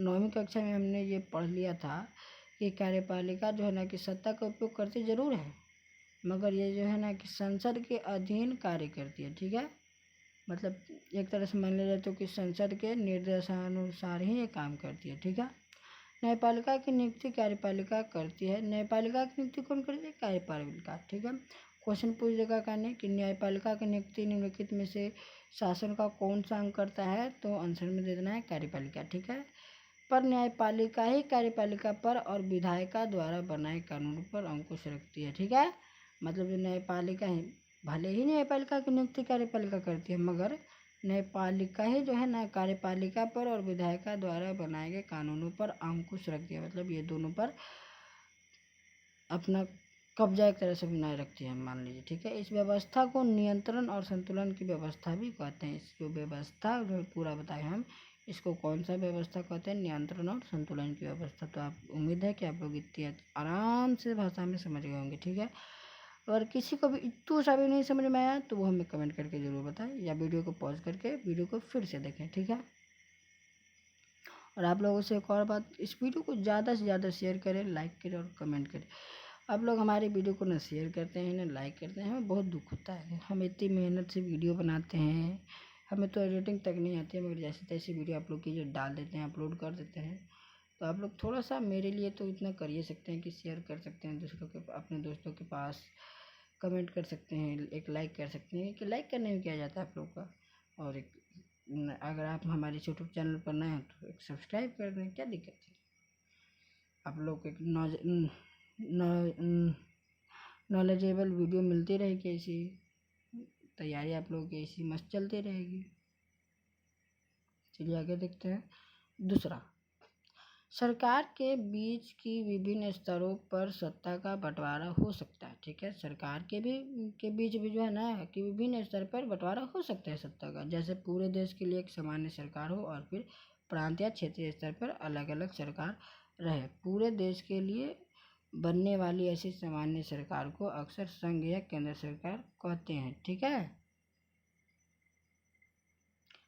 ये जो जैसे पूरे देश के लिए एक सामान्य सरकार हो, ठीक है, पूरे देश के लिए। ठीक है, जैसे मान लीजिए मोदी जी, नरेंद्र मोदी, और फिर प्रांत या क्षेत्रीय स्तर पर जैसे मान राज्य हमारे बिहार, झारखंड, उड़ीसा, तेलंगाना, मध्य प्रदेश, लक्षद्वीप, ये सब जो है कि अलग अलग सरकार रहे। ठीक है, ठीक ना। मतलब कि एक पूरा घर है, उसका मालिक एक अलग है और उस घर में अलग अलग कमरे हैं, उन कमरों के मालिक अलग अलग हैं। ठीक है, इसी को बोलते हैं संघ या केंद्र सरकार। ठीक है, नॉर्मल भाषा में समझ गए, आपको दिक्कत नहीं होना चाहिए। कहते हैं प्रांतीय या क्षेत्रीय स्तर की सरकारों को हर जगह अलग अलग नामों से पुकारा जाता है। भारत में हम इन्हें राज्य सरकार कहते हैं। हर देश में बंटवारा ऐसा ही नहीं है। कई देशों में प्रांतीय या क्षेत्रीय सरकारें नहीं हैं, लेकिन हमारी तरह जिन देशों में ऐसी व्यवस्था है, वहाँ के संविधान में इस बात का स्पष्ट उल्लेख है कि केंद्र और राज्य सरकारों के बीच सत्ता का बंटवारा किस तरह होगा। सब तरह हमारे यहाँ जो है कि हमारे ही के जैसा बंटवारा नहीं है। ठीक है, मतलब सबका घर हमारे ही घर जैसा नहीं है। ठीक ना। उसी प्रकार हर देश का बंटवारा, हर देश में सत्ता का बंटवारा अलग अलग है, अलग अलग तरीके से। ठीक है, ठीक है। बेल्जियम में तो यह काम हुआ है पर श्रीलंका में नहीं हुआ। ठीक है, जैसे बेल्जियम में काम हुआ बंटवारा का, मगर श्रीलंका में नहीं हुआ। ठीक है, देखिए तभी ना बेल्जियम सुधर गया और श्रीलंका बिगड़ते चला गया। राज्य सरकारों से नीचे के स्तर की सरकारों के लिए भी ऐसी ही व्यवस्था हो सकती है। नगर पालिका और पंचायत ऐसी ही इकाइयां हैं। ठीक है, उसके नीचे के स्तर के पर भी हो सकते हैं, जो कि नगर पंचायत है, नगर पालिका है, पंचायत है। ठीक है, ये सब इकाई हैं। उच्चतर और निम्न स्तर की सरकारों के बीच सत्ता के ऐसे बंटवारे को ऊर्ध्वाधर वितरण कहा जाता है। ये जो निम्न स्तर पर बंटवारा होता है ना, नगर पालिका, पंचायत व्यवस्था, इस सब के आधार पर जो बंटवारा होता है, इस तरह करके वितरण को कहा जाता है ऊर्ध्वाधर वितरण। ठीक है, हम अगले अध्याय में इस पर विस्तार से चर्चा करेंगे। मतलब कि हमारा जो अगला चैप्टर होगा इसमें विस्तार से जो है कि पढ़ेंगे। ठीक है, आगे देखिए सत्ता का तीसरा। ठीक है, सत्ता का बंटवारा विभिन्न सामाजिक समूहों, मसलन भाषाई और धार्मिक समूहों के बीच भी हो सकता है। सत्ता का जो बंटवारा है कि अब अलग अलग आधार पर भी हो सकता है। सामाजिक समूह मसलन, मतलब मसला के आधार पर। ठीक है, मैटर के आधार पर। भाषाई, भाषा के आधार पर। धार्मिक समूह, ठीक है, इस सब के बीच भी हो सकता है। ठीक है, बेल्जियम में सामुदायिक सरकार इस व्यवस्था का एक अच्छा उदाहरण है। ठीक है, ठीक है, बेल्जियम में इस व्यवस्था का कौन सा सरकार उदाहरण है, तो सामुदायिक सरकार। ठीक है, कुछ देशों के संविधान और कानून में इस बात का प्रावधान है कि, मतलब कुछ देशों के संविधान और कानून में ये इस बात का प्रावधान है कि सामाजिक रूप से कमजोर समुदाय और महिलाओं को विधायिका और प्रशासन में हिस्सेदारी दी जाए। कुछ देशों के संविधान या कानून में ये दिया गया है प्रावधान कि जो कमज़ोर समुदाय के हैं, महिलाएं हैं और जो सामाजिक रूप से कमज़ोर हैं, ठीक है, उन लोगों को जो है कि विधायिका और प्रशासन में हिस्सेदारी दी जाए। ठीक है, कुछ देशों के संविधान में ये लिखा हुआ है। ठीक है, ठीक है। पिछले साल हमने अपने देश में प्रचलित आरक्षित चुनाव क्षेत्र वाली ऐसी ही व्यवस्था के बारे में पढ़ा था। ठीक है, आरक्षित चुनाव क्षेत्र वाले हम लोगों ने पढ़ा होगा। ठीक है, पढ़ा था। इस तरह की व्यवस्था विधायिका और प्रशासन में अलग अलग सामाजिक समूहों को हिस्सेदारी देने के लिए की जाती है। ठीक है, ये जो इस तरह की व्यवस्था जो है ना कि विधायक और प्रशासन में अलग अलग सामाजिक समूहों को, जो कि अलग अलग सामाजिक समूह हमारे चारों तरफ अलग अलग सामाजिक समूह के लोग रहते हैं ना, तो इन्हीं लोगों को हिस्सेदारी देने के लिए की जाती है। ठीक है, ताकि लोग खुद को शासन से अलग न समझने लगे। ठीक है, ताकि अगर उन लोगों को हम जो कि शासन में या विधायिका में भाग नहीं लेने देंगे तो वो लोग अपने को इस देश से अलग समझ लेंगे, जैसा कि हमने आपको पहले भी बताया था। ठीक है, तो वो लोग ऐसा न समझे, इसीलिए उन लोगों को विधायिका और प्रशासन में भाग देने के लिए ऐसा किया जाता है। ठीक है, हिस्सेदारी दिया जाता है। ठीक है, कोई दिक्कत नहीं होना चाहिए। और हाँ, हम समझ रहे हैं कि एक और प्रॉब्लम होगा आप लोगों के साथ कि मेरी आवाज़ नहीं जारी होगी अच्छे से। ठीक है, मेरी आवाज़ जाएगी अच्छे से। मैं थोड़ा माइक के वजह से प्रॉब्लम क्रिएट कर पा रहा हूँ, मगर कुछ दिन रुकिए, ठीक है। कुछ दिन थोड़ा सा इसी में कॉर्पोरेट करिए हमारे साथ, माइक भी आ जाएगी, बोर्ड भी आ जाएगी, सब आ जाएगी, ठीक है। बस ज़्यादा नहीं, 1-2 हफ्ते तक आपकी कुछ क्लासेज ऐसे ही चलेंगी, बस बाकी 1-2 हफ्ते के बाद सब ठीक हो जाएगी, ठीक है। आपको आवाज़ भी अच्छे से जाएगी और सब कुछ अच्छा हो जाएगा, ठीक है। No tension when I am here, ठीक है। सामाजिक भागीदारी हिस्सेदारी दी जाती है, ठीक है। सामाजिक विविधताओं को शासन में भागीदारी देने के लिए कहा गया कि अलग अलग तरीकों पर हम इकाई 2 में चर्चा करेंगे। जो अलग अलग तरीका है ना ठीक है, किसके आधार पर, तो सामाजिक विविधताओं को, ठीक है, सामाजिक विविधताओं को शासन में भागीदार देने के लिए, ठीक है। इकाई 2 में मतलब दूसरा का चैप्टर में पढ़ेंगे, ठीक है। अब आगे देखिए चौथा, हम लोग 3 तरह के पढ़ लिए, चौथा आइए सत्ता के बंटवारे पर। तो आइए देखिए हम लोग चौथा प्रकार के पढ़ने वाले थे, ठीक है। देखिए सत्ता के बंटवारे का एक रूप हम विभिन्न प्रकार के दबाव समूहों और आंदोलनों द्वारा, देखिए फिर से यहाँ पर पढ़ते रहें, कहानी आप लोग को आवाज़ जाएगी नहीं जाएगी। सत्ता के बंटवारे का एक रूप हम विभिन्न प्रकार के दबाव समूह और आंदोलनों द्वारा शासन को प्रभावित और नियंत्रित करने के तरीके में भी लक्ष्य कर सकते हैं, ठीक है। जो कि सत्ता का बंटवारे का रूप हम, जो कि विभिन्न प्रकार के दबाव समूह क्या है, वैसे समूह जो किसी सरकार पर अपनी बात को मनवाने के लिए दबाव डालते हैं, ठीक है, आंदोलन कर देते हैं, उसी को बोलते हैं दबाव समूह एक तरह से, ठीक है। और आंदोलनों द्वारा शासन को प्रभावित और नियंत्रित करने के तरीके में भी लक्ष्य कर सकते हैं, ठीक है। लोकतंत्र में लोगों के सामने सत्ता के दावेदारों के बीच चुनाव का विकल्प जरूर रहना चाहिए। लोकतंत्र में जो है कि लोगों के सामने जो सत्ता के दावेदार होते हैं कि मैं सत्ता लूँगा, उनके बीच चुनाव का विकल्प जरूर रहना चाहिए, ठीक है। चुनाव जरूर होना चाहिए, ठीक है। समकालीन लोकतांत्रिक व्यवस्थाओं में यह विकल्प विभिन्न पार्टियों के रूप में उपलब्ध होता है, ठीक है।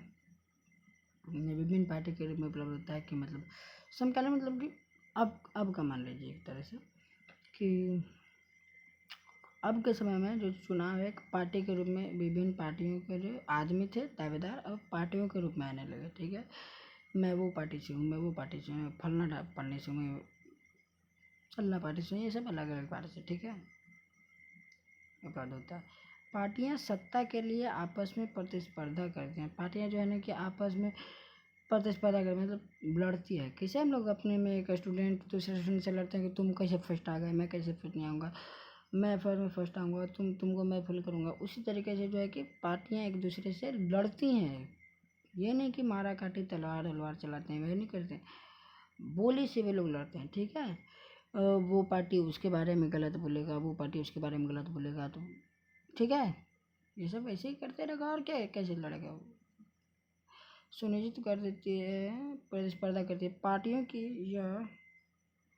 पार्टियों की यह आपसी प्रतिद्वंद्विता ही इस बात को सुनिश्चित कर देती है कि सत्ता एक व्यक्ति या समूह के हाथ में न रहे। यही जो प्रतिद्वंद्विता है ना कि ये सुनिश्चित कर देती है, साबित कर देती है कि सत्ता किसी एक व्यक्ति या समूह के हाथ में नहीं रहना चाहिए, ठीक है। ये बढ़ते रहना चाहिए। अगर किसी एक व्यक्ति के पास रहेगा तो उसको घमंड आ जाएगा, ठीक है। एक बड़ी समयावधि पर गौर करें तो पाएंगे कि सत्ता बारी बारी से अलग अलग विचारधारा और सामाजिक समूहों वाली पार्टियों के हाथ आती जाती रहती है। कई बार सत्ता की यह भागीदारी एकदम प्रत्यक्ष दिखती है, क्योंकि 2 या अधिक पार्टियां मिलकर चुनाव लड़ती हैं या सरकार का गठन करती है। लोकतंत्र में हम व्यापारी, उद्योगपति, किसान और औद्योगिक मजदूर जैसे कई संगठित हित समूहों को भी सक्रिय देखते हैं। सरकार की विभिन्न समितियों में सीधी भागीदारी करके या नीतियों पर अपने सदस्य वर्ग के लाभ के लिए दबाव बनाकर ये समूह भी सत्ता में भागीदारी करते हैं। इकाई 3 में हम राजनीतिक दलों की कार्यप्रणाली पर गौर करेंगे। जैसे देखिए क्या कर रहा है, ठीक है। इस समयावधि पर, एक बड़ी समयावधि पर गौर करें तो पाएंगे कि सत्ता बारी बारी से अलग अलग विचारधारा, मतलब अलग अलग विचार करने वाले और सामाजिक समूह वाली पार्टियों के हाथ में आती जाती रहती है, ठीक है। अलग अलग विचार करने वाले पार्टियों के को भी, आप कोई पार्टी वो सोचा बिहार के बारे में, कोई पार्टी वो सोचा अपने राज्य के बारे में, तो ये अलग अलग विचारधारा के पार्टियों में आती जाती रहती है। जैसे पहले लालू प्रसाद के पास था, अब नीतीश कुमार के पास है। अब देखिए नीतीश कुमार के बाद किसके पास जाता है, अगर ये खुद जीतते हैं तो इन्हीं के पास रहता है, नहीं तो अगर दूसरा कोई जीतता है तो दूसरे के पास जाता है। देखिए अब क्या होता है, ठीक है, आती जाती रहती है, ठीक है। सत्ता, कई बार सत्ता की यह भागीदारी एकदम प्रत्यक्ष दिखती है, एकदम आमदम साफ दिखता है ये, ठीक है, भागीदारी, क्योंकि दो या अधिक पार्टियां मिलकर चुनाव लड़ती हैं, ठीक है, या सरकार का गठन करती है। अगर दो या दो से अधिक पार्टी एक साथ मिल गए कोई पार्टी का गठन करे या चुनाव लड़े तो उसको बोलते हैं गठबंधन की सरकार, ठीक है। उसको क्या बोलते हैं, गठबंधन की सरकार, ठीक है। जैसे अभी कुछ दिन पहले नीतीश कुमार और तेजस्वी यादव जी ने किया था महागठबंधन, ठीक है, मगर वो लोग अब टूट गए महागठबंधन में से, ठीक है, ठीक है। लोकतंत्र में हम व्यापारी, लोकतंत्र में जो है कि हम लोग व्यापारी, उद्योगपति, किसान, औद्योगिक मजदूर जैसे कई संगठित समूहों को भी सक्रिय देखते हैं। लोकतंत्र में जो है कि हम लोग सभी को, जितने भी छोटे बड़े बूढ़े, जितने भी वयस्क आदमी हैं, ठीक है, वो सभी सक्रिय होते हैं, ठीक है। किस लिए सक्रिय होते हैं, सरकार को जानने के लिए, और क्या, सरकार की विभिन्न समितियों में सीधी भागीदारी करके या नीतियों पर अपने सदस्य वर्ग के लाभ के लिए दबाव बनाकर ये समूह भी सत्ता में भागीदारी करते हैं, ठीक है। ये ये जो समिति में सीधी भागीदारी करके जो है ना सरकार, जो औद्योगिक मजदूर, ये जो लोग आम लोग, हम लोग जैसे हम लोग आम लोग है ना, सरकार की विभिन्न समितियों में, सरकार का बहुत सारा समिति है, विभिन्न समिति में, अलग अलग समिति में सीधी भागीदारी करके, ठीक है, कैसे हम जैसे कि उसमें पार्टिसिपेट करके या नीतियों पर अपने सदस्य वर्ग के लाभ के लिए, ठीक ना, दबाव बना करके ये समूह भी सत्ता में भागीदारी करते हैं, ठीक ना, दबाव बना करके भी करते हैं, ठीक है। और बाकी जो हम लोग राजनीतिक दलों की कार्यप्रणाली, मतलब राजनीतिक दल कैसे कार्य करता है, कैसे बनता है, राष्ट्रीय स्तर पर दल कैसे बनता है, ये सब के बारे में हम लोग पढ़ेंगे चैप्टर 3 में, ठीक है। अब आगे देखिए, तो आपका ऐसे चैप्टर ये खत्म हो चुका है। अब आगे देखिए यहाँ पर क्या दिया हुआ है, क्या समझा क्या जाना, ठीक है। देखिए ये देख लेते हैं, ऐसे तो है नहीं कुछ ज़्यादा। सत्ता के बंटवारे के कुछ उदाहरण निम्नलिखित हैं। ये सत्ता की साझेदारी की 4 श्रेणियों में किसी में आते हैं। यहाँ सत्ता का साझा कौन किसके साथ कर रहा है। जैसे ये देखिए, ये क्वेश्चन है, जैसे कि ये क्वेश्चन आपको बनाना है। यहाँ से मान लीजिए पूरा क्वेश्चन ही क्वेश्चन है, ठीक है। ये क्वेश्चन ऐसे आप लोग को हम होमवर्क के रूप में देते रहे हैं, आप लोग को क्वेश्चन ही बना के लाना, नहीं तो आप लोग का क्वेश्चन इससे ये जो सारे क्वेश्चन है मैं आपको कल इसके आंसर के साथ मिलता हूँ, ठीक है। आज जो है कि आपका सिलेबस का ये पहला चैप्टर ख़त्म हो चुका है, ठीक है। अगर ये पूरा चैप्टर समझने में कोई दिक्कत हो तो आप हमें कमेंट में बताएं। हाँ, इसको थोड़ा सा और आसान भाषा में अगर कर सकते हैं, अगर इस भाषा में ना हो, और अगर हाँ समझ में आ जाए, हमारी ये वीडियो अच्छी लगे तो एक लाइक ज़रूर करें, कमेंट ज़रूर करें। अगर हमारे यूट्यूब चैनल पर पहली बार है तो सब्सक्राइब का बेल आइकन ज़रूर दबा दें, और ऑल नोटिफिकेशन का बेल आइकन ज़रूर दबा देंगे, ताकि आप लोगों तक हमारी ये वीडियो, हमारी सारी वीडियो की जानकारी पहुंच जाए, ठीक है। तो मिलते हैं फिर अगले क्लास में क्वेश्चन आंसर के साथ इसके, ठीक है। वैसे आप लोग को होमवर्क है कि अपनी किताब से बना लेंगे, जो नहीं बनेगा वो हमसे डाउट सेक्शन में से, हम हर संडे को तो ऐसे टेस्ट है, हम आप लोग को रूटीन भेज ही दिए हैं, आप लोग को देख लीजिएगा। आप लोग का रूटीन ग्रुप में भेज दिया गया है, ठीक है। जो लोग हमारे ग्रुप में जुड़े हुए हैं उनको रूटीन भेज दिया गया है, वो रूटीन देख लेंगे। संडे को टेस्ट है और क्वेश्चन एनालिसिस है, और उसके साथ डाउट क्लास भी होगा। जिसको जो भी डाउट होगा वो हमसे कमेंट सेक्शन में पूछ सकता है, ठीक है। या आप हमसे कमेंट सेक्शन में पूछ ही लीजिएगा, क्योंकि अभी तो मेरा उतना भी अभी हम उस लाइक एनेबल नहीं हुए कि लाइव आप हमसे पूछ सकते हैं। जिस दिन लाइव आप हमसे पूछ सकेंगे हम जरूर आपसे कहेंगे कि आप हमसे पूछ सकते हैं, ठीक है। क्योंकि अभी कुछ फीचर अभी यूट्यूब पे हमारे चैनल पे अभी एनेबल नहीं हुआ है, ताकि हम लाइव कर सकें, ठीक है। अगर लाइव ऑप्शन हमारे यूट्यूब चैनल पर आ जाता है तो हम लाइव ज़रूर आएंगे और लाइव सेक्शन में ही सब डाउट क्लास क्लियर कर देंगे और live to live question and answer होते रहेंगे, ठीक है। और बाकी मिलते हैं कल। ये रहा आपका पूरा सिविक्स का थ्योरेटिकल चैप्टर ख़त्म, ठीक है। थैंक यू, धन्यवाद, जय हिंद, जय बिहार।